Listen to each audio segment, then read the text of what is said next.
تین چیزیں جنوں کو آنے کا راستہ دیتی ہیں۔ نمبر ایک، خواہشات۔ جن یا شیطان جو ہیں وہ خواہشات کے ذریعے انسان پہ قابو پا لیتے ہیں۔ جب انسان اللہ کی اطاعت چھوڑ کر اپنی خواہش کی تکمیل کرتا ہے تو جن یا شیطان انسان کے اوپر قابو پاتا ہے۔ مثلاً صبح کے وقت آپ نماز کے لیے اٹھتے ہی نہیں اور آپ سوئے رہتے ہیں، کیونکہ سونے کی خواہش ہے آپ کو، پرواہ ہی نہیں کہ الارم بھی بج گیا، سب لوگ اٹھ رہے ہیں، اٹھا بھی رہے ہیں، سوئے رہتے ہیں سوئے رہتے ہیں۔ جو سویا رہے تو شیطان کیا کرتا ہے اس کے ساتھ؟ اس کے کان میں پیشاب کرتا ہے، اور جب رات کو سوتا ہے انسان تو شیطان انسان کی گردن پہ گرے لگا دیتا ہے تین۔ تو جب انسان اٹھتا ہے، اللہ کا ذکر کرتا ہے، پھر وضو کرتا ہے، نماز پڑھتا ہے تو گریں کھل جاتی ہیں، انسان حشاش بشاش ہو جاتا ہے، ایکٹیو ہو جاتا ہے اور دن بھر کام اچھی طرح کر لیتا ہے۔ آدم علیہ السلام اور حوا علیہ السلام کو ابلیس نے کس طرح بہکایا؟ خواہشات میں ڈال کر۔ هل ادلکم علی شجرۃ الخلد وملک لا یبلی، تو انسان کہتا ہے واو، ایسی چیز ملے گی، اور پھر اس کی باتوں میں آ گئے اور اس کا پھل کھا لیا، اس کے مرہون منت ہو گئے۔ تو ہم سب کو بھی دیکھنا چاہیے کہ ہماری خواہشات جو ہیں، چاہے کھانے کی ہو، اب کھانے کی خواہش میں کیا، حلال ہو حرام ہو، صحت کے لیے پسندیدہ ہے ناپسندیدہ ہے، بسم اللہ پڑھی یا نہیں، جب انسان نہیں بسم اللہ پڑھتا تو کیا کرتا ہے؟ شیطان ساتھ شریک ہو جاتا ہے، ٹھیک ہے۔ پھر اسی طرح لباس کے معاملے میں شیطان کیا چاہتا ہے کہ انسان کو ننگا کر دے، انسان کی عزت آبرو لباس اس کا اتروا دے۔ ینزع عنہما لباسہما لیریہما سوآتہما انہ یراکم ہوا وقبیلہ من حیث لا ترونہم، شیطان اور اس کا قبیلہ وہاں سے تمہیں دیکھتے ہیں جہاں سے تم نہیں ان کو دیکھ سکتے۔ تو جب انسان شیطان کی خواہش پر لباس پہنتا ہے، ننگا رہتا ہے، تو شیطان اس پہ حاوی ہو جاتا ہے، اس کو اور کنٹرول کر لیتا ہے، اس کو پھر بعض اوقات پورا پورا پوزیس بھی کر لیتا ہے۔ دوسری چیز غفلت، سستی۔ نماز کا وقت آ گیا اور نماز نہیں پڑھ رہے، اچھا نا ابھی ابھی ابھی ابھی کرتے کرتے کیا ہے، بالکل جب آخری وقت رہ گیا تو پھر چند ٹھوکریں مار لی۔ تو یہ بھی دراصل شیطان کو خوش کرنے والی بات ہے۔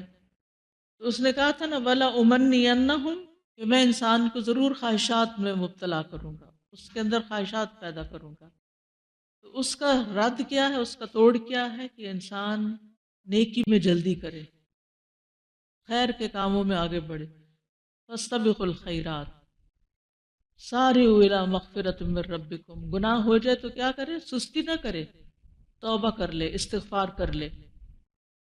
تیسرا بڑا اس کا وار، غصہ۔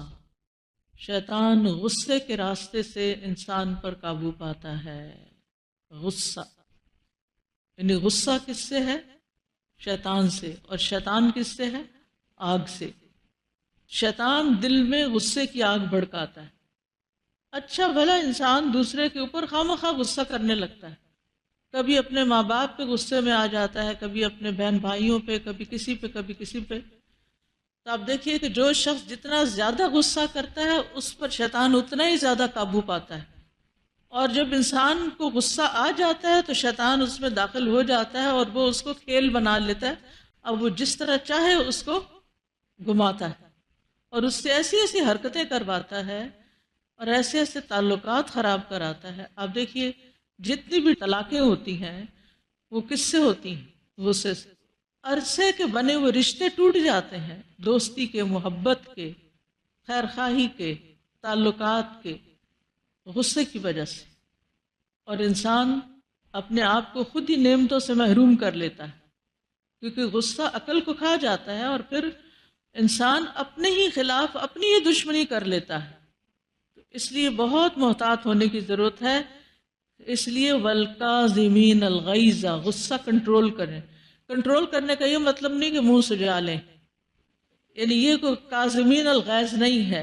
کاظمین الغیظ یہ ہے کہ آپ غصہ کنٹرول کر کے دوسرے سے ڈھنگ سے بات کریں، مسئلہ معلوم کریں، عام طور پر عورتوں کی عادت یہ ہوتی ہے کہ بچے نے کچھ کیا، غصہ کیا، یا تو چلائے چیخے، بدتمیزی کی، یا پھر موڈ آف کر لیا، بول چال بند۔